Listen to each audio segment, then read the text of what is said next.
Shalom dan selamat pagi untuk kita semua. Perkenalkan, nama saya Ogi Milenia Purba. Saya dari Stikes Kesehatan Baru Dolo Sanggul dengan NIM 2114025 Prodi D3 Keperawatan. Di sini saya akan membawakan presentasi tentang upaya pemberantasan korupsi dari mata kuliah anti korupsi. Banyak sekali hambatan dalam pemberantasan korupsi, terlebih bila korupsi sudah secara sistematik mengakar dalam segala aspek kehidupan masyarakat di sebuah negara. Beragam cara sudah dicoba, namun praktek korupsi tetap subur dan berkembang baik dari segi kuantitas dan kualitasnya. Kegagalan pemberantasan korupsi di masa lalu tidak boleh menyurutkan keinginan semua pihak untuk memberantas korupsi. Perlu kita pahami bahwa tidak ada satu korupsi tunggal yang dapat menjawab bagaimana korupsi harus dicegah dan diberantas. Semua cara ataupun strategi upaya harus dilakukan dalam rangka pemberantasan korupsi. Secara umum, pengertian dari anti korupsi yaitu adalah gejala masyarakat yang dapat kita jumpai hampir di segala tempat.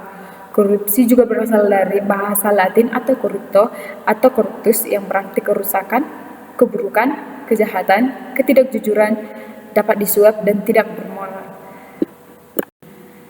Tindak pidana korupsi dapat didasarkan atau dikelompokkan sebagai berikut, yaitu 1. Kerugian keuangan negara, 2. Suap, 3. Menggelapkan dana jabatan atau pemerasan, perbuatan curang, bentuk kepentingan dan perdagangan atau gratifikasi.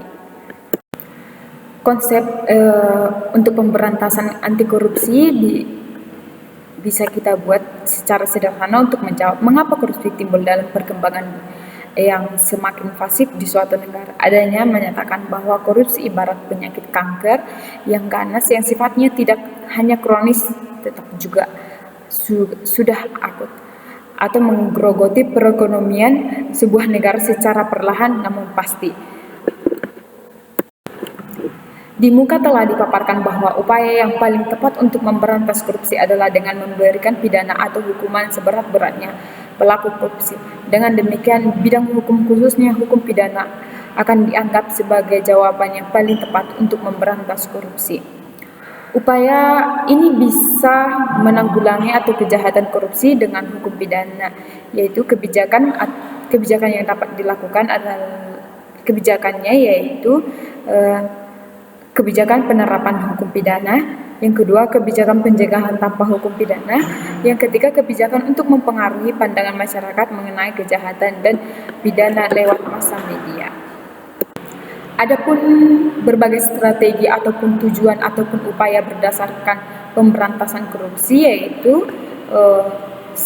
Pembentukan lembaga anti korupsi, yang dimana pembentukan lembaga ini yang independen yang khusus mengenai korupsi. Sebagai contoh, di berbagai negara yang didirikan lembaga yang dinamakan ombudsman. Selain itu, perlu diperhatikan adanya memperbaiki kinerja lembaga peradilan yang baik dari tingkatan kepolisian, kejaksaan, pengadilan, dan lembaga permasyarakatan. Yang kedua yaitu pencegahan korupsi di sektor publik. Salah satu cara untuk mencegah korupsi adalah dengan mewajibkan pejabat publik untuk melaporkan dan mengumumkan jumlah kekayaan yang dimiliki baik sebelum maupun sesudah menjabat. Dengan demikian, masyarakat dapat memantau tingkat peningkatan jumlah kekayaan setelah selesai menjabat dan sebelum menjabat. Adapun pencegahan sosial dan pemberdayaan masyarakat, yaitu salah satunya upayanya itu untuk memberantas korupsi adalah memberi hak pada masyarakat untuk mendapatkan akses terhadap informasi atau sebuah sistem harus dibangun di mana kepada masyarakat termasuk media diberikan hak meminta segala informasi yang berkaitan dengan kebijakan pemerintah yang mempengaruhi hujat hidup orang banyak. Sejak beberapa tahun silam, KPK bekerja sama dengan perguruan tinggi dan guru membuat modul pendidikan anti korupsi bagi siswa sekolah menengah dan siswa sekolah dasar, termasuk universitas. Pendidikan anti korupsi ini bertujuan untuk sejak dini memperkenalkan kepada mahasiswa sekolah tentang bahaya korupsi. buku ajar untuk meningkatkan kepedulian serta kesadaran mahasiswa akan bahaya korupsi, untuk meningkatkan atau untuk mengeluarkan oleh KPK adalah salah satu contoh saja cara melakukan kampanye untuk mencegah dan memberantas korupsi. Ya, keempat, yaitu pengembangan dan pembuatan berbagai instrumen hukum yang mendukung pencegahan dan pemberantasan korupsi. Mendukung pencegahan pemberantasan korupsi tidak cukup hanya untuk mengandalkan satu instrumen hukum, yakni Undang-Undang Pemberantasan Pidana, yaitu sebagai peraturan perundang-undangan atau instrumen hukum lainnya perlu dikembangkan. Untuk melindungi saksi dan korban tindak pidana korupsi perlu instrumen hukum berupa Undang-Undang Perlindungan Saksi dan Korban.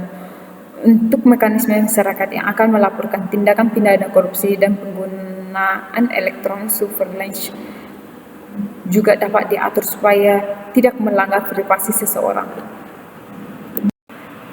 Yang kelima yaitu monitoring ataupun evaluasi. Salah satu yang penting yang harus dilakukan dalam rangka mensukseskan pemberantasan korupsi yakni akan melakukan monitoring dan evaluasi.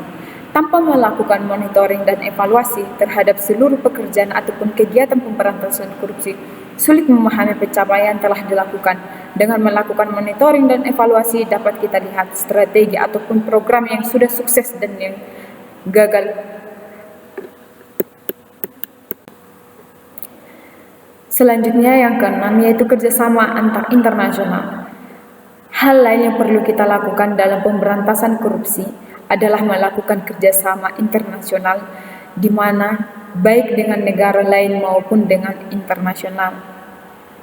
Sebagai contoh saja, tingkat internasional atau Transparency International atau IT misalnya membuat program National Integritas System yang membuat program The HITS Interface dan World Bank membuat program yang baru untuk melakukan upaya pemberantasan korupsi.